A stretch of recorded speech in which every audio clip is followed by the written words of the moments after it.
junk drawer's a lot bigger than most families. But you know what they say? One man's trash is another girl's next invention.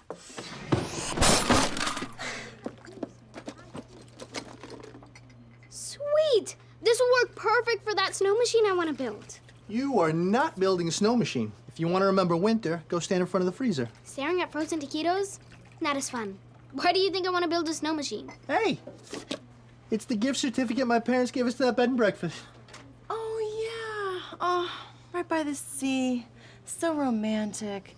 They probably expected us to re-gift it back to them. They knew we'd never go. Well, joke's on them. It expires Sunday. We should go. We should get a sitter for the kids. I think we burned that bridge. Bought you something pretty from the garden. Oh, what about the other one? Not cool, guys, not cool. And that guy was a Navy SEAL. Welcome to AOLville, Jenna. Thank you for having me. Very excited you're here. I'm especially excited that you were able to make time for us. I feel like you're the hardest working person, not just kid, but like human being I've ever met.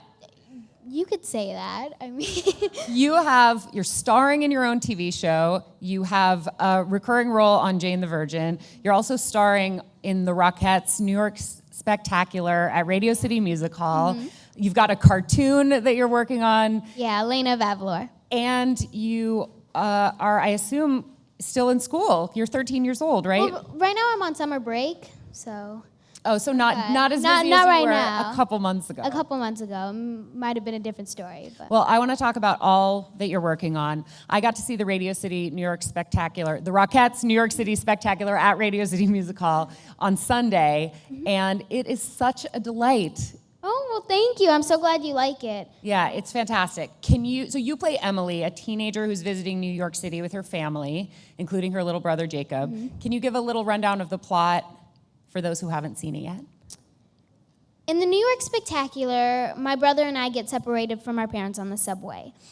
While we're looking for our parents, we visit all of these really famous landmarks that all of the Rockettes just so happen to be. They just so happen to be there, and they help us discover the magic of New York City. So the device that they use in the show is all of the statues in New York come to life. So whether it's Mercury at Grand Central Station, or whether it's the lions in front of the library, or your favorite. Ooh, my favorite would have to be Alice in Wonderland in Central Park. And Alice actually comes to life and is a incredible Broadway actress, Casey Sheik, who's one of my favorites. And actually, there are so many great performers in the show who I know from Broadway, Danny Gardner and Ewan Morton. You've got some big talent up there with you, and you really shine. Well, thank you. Yeah, they're all so great and so talented. Being able to work with them is an honor. How did what was the process of getting cast in this show? How did you find out about it? Did you audition? Did you have to sing and dance in your audition? It was actually really random. I was in California. I got a call one day from my managers and agents saying, "Hey, we want you. You've been asked to audition for the New York Spectacular." And I kind of did a double take, like New York Spectacular, like across the country, like over there. And they're like, "Yeah." What? I'd never done theater before. I know nothing about the theater world, but I knew that it was a big deal, and I didn't want to miss an opportunity like that. So I flew out, auditioned. First thing I did when I got into the room was I had to sing. I did Meghan Trainor's Dear Future Husband. One of my favorite songs. I know. So great. Love that song. Then I went through the script. They didn't give me any particular scenes, so I just kind of picked the biggest ones, like the scene at the library, scene with Alice, and I performed those for them. And they had me step far back, like 15 feet. Were you on the stage at Radio City? Actually, I was in the Rocket rehearsal room, where they rehearse. Which also, I assume, is a huge room. Pretty big, yeah. So they had me step really far back so that I would have to project. And once I was done doing the script, they had me dance. I thought since it was Mia Michaels that she was going to have some sort of choreography planned, and I just had to follow her lead. they had a pianist in the corner playing Every Little Thing She Does Is Magic super, super fast, and she had me go crazy. Just do crazy movements, jump around, wave my arms up. I didn't know what I was doing, but I did it anyway because it's Mia Michaels. You're not going to listen to her. Mia Michaels is an incredible choreographer. Incredible. She's done music videos and television, and she did Finding Neverland on Broadway, the Rock of Ages movie, just tons of stuff. And I was so out of breath. I was just trying to hold it in, though. I didn't want to show it. We finished, and it was actually really fun. Like, I had a good time, and I realized this would be a really, really great show to do. So when I got the call a couple days later, I was super excited. And you packed up your stuff and moved across the country? Just like that. That simple. Wow. Well, that's very impressive. The show manages, like you mentioned Mia Michaels, Mia's choreography for this show manages to take the classic Rockettes kick lines and the choreography that everyone who has seen them on TV or in the Christmas Spectacular knows and loves, but it infuses it with this energy and life and modernity that I think is really exciting and It's definitely fresh. different from what the Rockettes have done before. It's a modernized version of them, which is really cool to see. What is your favorite number in the show to either perform or to watch? My favorite number in the show is Singing in the Rain, because we get to mess around in the rain, and a stage that rains, that's super cool. Yeah, that would be my favorite. That's Plus- a tap dance number, right? Yeah, it's a tap dance number, and my fake brother and I, we get to run through the Rockettes and stomp around and play in the rain with them, which is an unforgettable experience. There's a number that I particularly love. One of the landmarks that you visit is Fashion Avenue. And I am used to seeing the Rockettes. I've seen the Christmas Spectacular a ton of times, and I'm used to seeing them all look basically identical. But there's this fashion show where every single one of them gets her own look, and they strike a pose on a runway, and my jaw dropped. It's such a visual spectacle. That's my second favorite number. I just think the boys in that dance, the male ensemble, they're so fierce. Oh my gosh, at the end they go into this big group dance, all the Rockettes walk off a stage, and they just kill it every time. And everyone backstage is just hooting and woo, go get them. They kill it every time, they're so great. So let's move on and talk about some of your other projects. This is your break from your Disney Channel show, Stuck in the Middle. You play Harley, the middle child, in a family of 7 kids, which actually reflects your real family as well, right? If you add my nephew, then there's 7 of us, and I'm stuck in the middle. How much does life on the set resemble life in your real family? It's actually really funny that you say that, because each and every one of the cast members reminds me of one of my own siblings. So it's like going to work with my family. They're my second family, and I enjoy seeing their faces every day. I can relate to a lot of the situations that Harley gets put into. So when I'm acting, it's not a struggle. I just react the same way I would react if I were in that situation. One of the things I like best about this show is that, I'm not a regular Disney Channel watcher. I'm a little out of the demo, but I watched all of Stuck in the Middle, and I really loved it. I did not feel like I was watching kids programming. I felt like I could definitely watch it with the kids in my life, with my nieces, but it's so smart. I really felt like the parents are really relatable. They don't feel like the enemy of the main character, and in a way I felt like I was watching their show while enjoying you and the other kids so much. Good. We want it to be a family show, and it's shot different, so it kind of looks like a Disney movie since it's single camera and not multi-camera. And I get to talk to the audience, break down the fourth wall, which is something that I think that kids can relate to, and I think that our storylines is good for families because they're things that the families can relate to. Yeah, well, the kids are not afraid to be a little bit naughty. Like, it feels for real sure. in that way. Your character is also an inventor, and she's always coming up with crazy things like a snow machine or a table that where there's a, what do you call it? Like a lazy Susan conveyor in the belt? middle, conveyor belt in the middle. It's actually funny because that's the one thing that I can't relate to Harley on, inventing. I mean, math and science for sure. Inventing, bye. No, cannot. What do you think is your favorite of Harley's inventions? What do you wish that you could like implement into your real life? I think my favorite's the conveyor belt for sure. The conveyor belt table, that's super helpful. My siblings like to take all of the good food, so the fact that we all get an equal amount is awesome.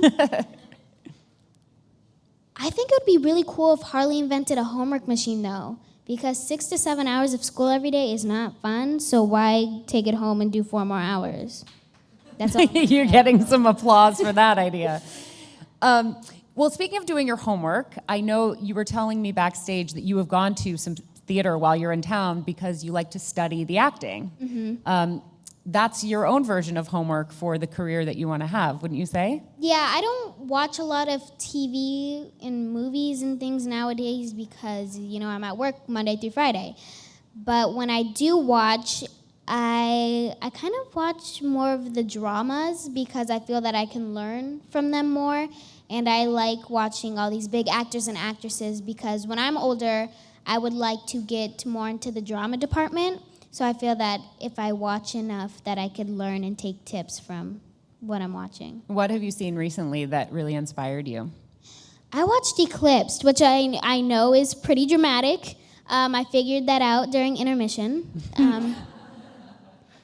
But Lupita Nyong'o is so talented. She's one of my inspirations. And I'm thinking, okay, if an Oscar winner is 2 blocks away from me, why am I not going to watch her?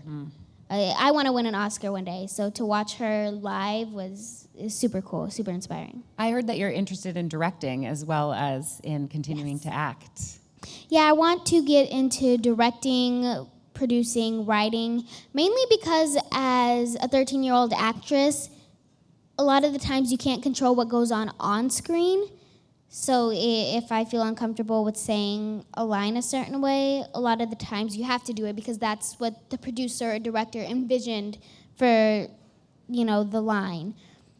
I think it would be super cool to be on the other side of the camera and have more control of what goes on screen because I feel that sometimes my opinion may be better, Spoken like a true middle child. Putting it out there. I can say that because I also am a middle child. So maybe that's one reason that I relate to, stuck in the middle so much.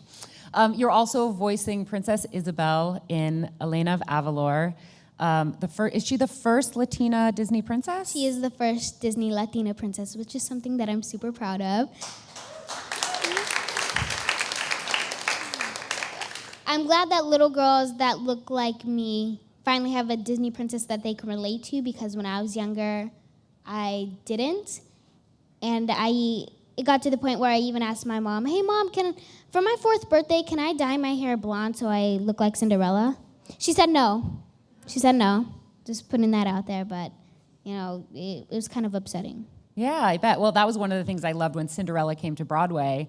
There was first a brunette Cinderella, and then there was a black Cinderella, and it was just, even that character was given some leeway. But I'm very glad that Disney is putting some diversity into the princesses, and I'm very excited that you're involved in that. Well, me too. I'm proud to be there. I know that being a role model is really important to you. I actually got some tweets from some of your fans when I said I was going to be interviewing you, and one of them wanted to know specifically, and this will help us move into talking about Jane the Virgin, where you play young Jane, how the women that you work with on that show have influenced you and any advice that they have given you. You're talking about Jane, right? Okay. Yeah. Gina Rodriguez is amazing. She's extremely talented. She is one of the sweetest people you will ever meet in your entire life, and her positive energy just makes you happy. It's very contagious. I get a lot of my advice from her Motivational Mondays that she has on Instagram, where she promotes a Latina who's an actress, a writer, producer, and she just kind of celebrates what they do and all the hard work that they've put into their work. which I think is incredibly inspiring, and I think it's very relatable and it's very helpful. Awesome. I also heard that you want to go to NYU like she did. Yes, NYU has always been a big dream for me. I'm not sure why. I just know that it's one of the best schools to go for acting. So it's something. Acting is what I plan on doing in the future. So I think that would be a great school to go to. Do you feel like you're a New Yorker now? Are you ready to give up on California? You can be bi-coastal. I recommend it. Here's the thing about New York.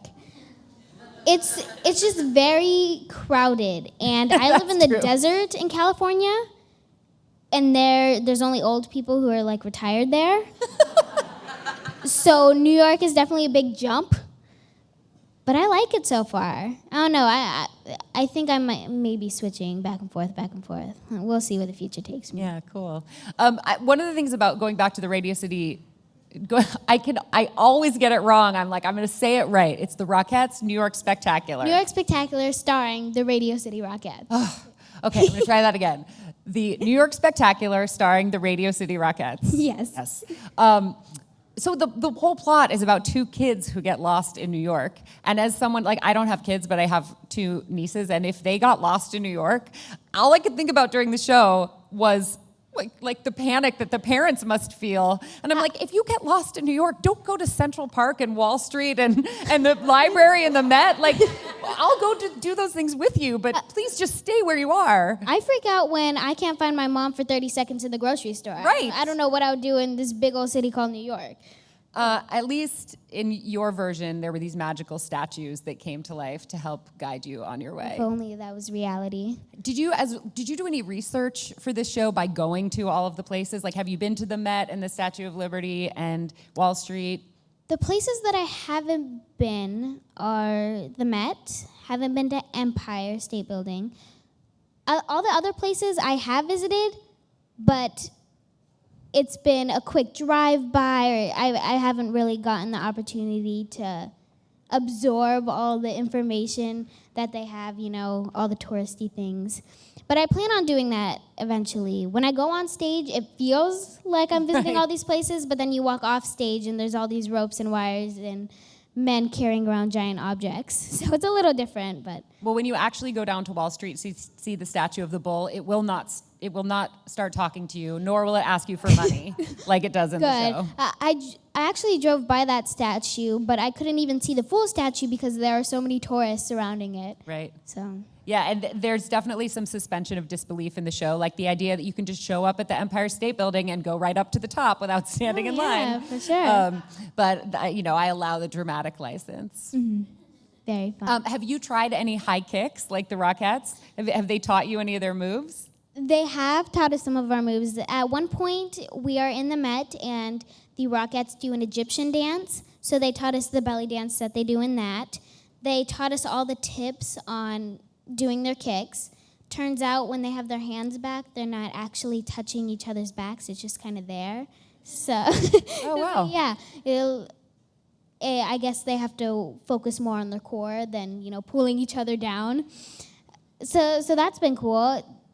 We have done some of the kick lines with them, during rehearsals and stuff, which is super fun. And they've all been super kind, super funny, and fun to be around. Did you work with Douglas Carter Bean at all, who wrote the script for the show? I think I saw him in the audition, and then I didn't see him for a really long time until after Tech Week, when we work on all the technical stuff in the show. But after that, we got to work with him more, and he's really fun, super sweet, and he's just a great guy to be around. Well, he definitely infused the script with some lines that had me laughing like a crazy person in the audience. There's one that actually references the Broadway show Chicago. You're looking for your parents and you say, oh, well, I heard we should go look for them at Chicago because everyone ends up there eventually. Yeah, which, as a major theater nerd, I almost fell out of my chair into the aisle. And it's especially funny to hear you deliver that line because someone you know very well is starring in Chicago right now. Yes, my TV dad from Jane the Virgin, Jaime Camille, is currently in Chicago, and it's just so funny that we happen to be in New York at the same time. Crazy.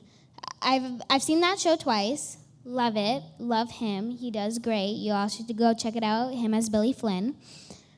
But that line was cracking me up too when I first got the script. I thought, this is crazy. I can't wait to tell him this. He died laughing. Is his schedule going to allow him to come and see you before the end of the run at the Rockettes? He's actually going to see me tomorrow. Oh, wow. Tomorrow, I think so.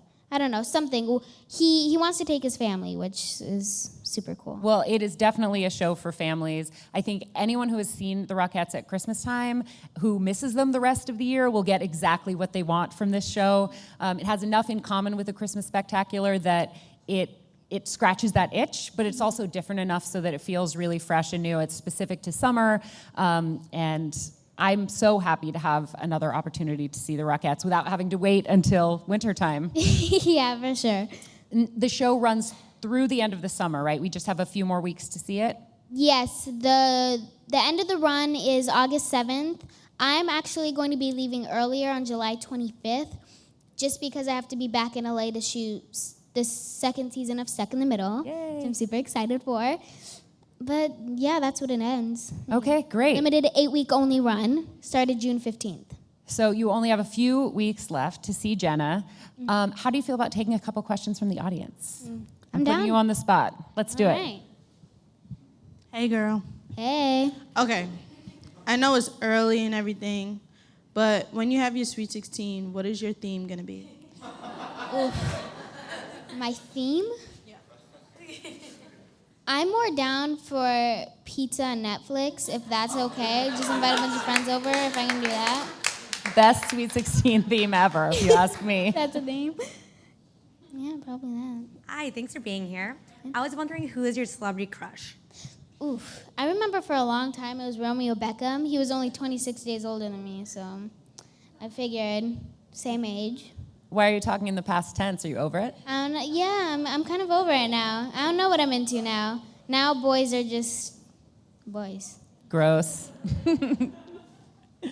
We have time for a couple more. Hi. Hi. I was wondering which you prefer, working on stage or on a TV show? That's kind of hard. Stage, I love doing. The only thing is I get nervous before every show because I feel that if I mess up, then everyone knows I messed up, even if it's the most subtle thing, like I skip a word or I add a word. I'm so hard on myself. Filming is a little bit easier, mainly because you get to redo scenes and you get to perform. If you don't think you did well enough on a certain one, you could try again. Which theater, it's whatever you put out there, put out there. I'm off and on about it. I don't know yet. One more question. Hey, when you're in New York, where do you like to shop? I like Topshop. I think they have a really cool Topshop here. And a lot of their stuff is smaller. And that's what I can fit into, so. Well, congratulations on everything. I cannot wait to see where your career takes you. You've already crossed off so many bucket list items that I think just the world is your oyster and you can do anything. I really believe that about you. Thank you. So everyone go see the New York Spectacular starring the Radio City Rockettes. Watch Stuck in the Middle on Disney Channel, season 2 coming soon. Elena of Avalor, Elena of Avalor, which is premiering July 22nd. But you could watch it, the first episode now, in the Watch Disney Channel app. And hopefully Jane the Virgin will be coming back with, Season 3. so many answers after that finale, which we didn't even have a chance to talk about. But next time. Cliffhangers. Jenna Ortega, thank you so much for being here.